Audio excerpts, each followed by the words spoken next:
एक दिन ऐसन जेवन बनवली जेवन एक में जेवली।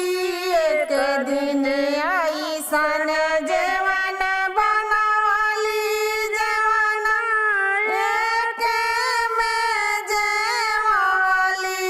एक दिन मारा तारी थारिया चला के गले रुमलिया डाल के न सीता फैशन में फंसवले बाड़ी राम के।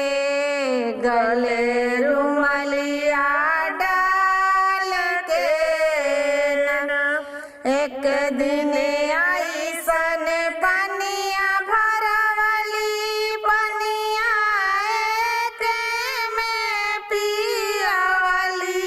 एक दिन ऐसन पनिया भरवली पनिया एक में पियवली।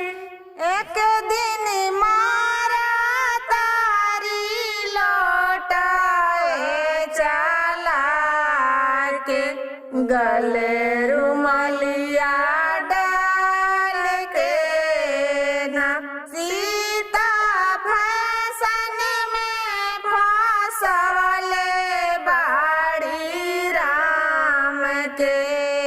गले रुमलिया डाल के न एक दिन ऐसन सजिया डसवली सजिया एक परिसवली।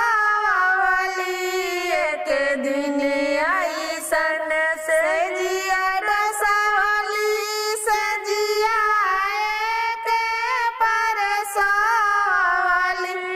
एक दिन मारा तारी ताकिया चला के गले रुमलिया डाल के न सीता फैशन में फंसवले बाड़ी राम के। गले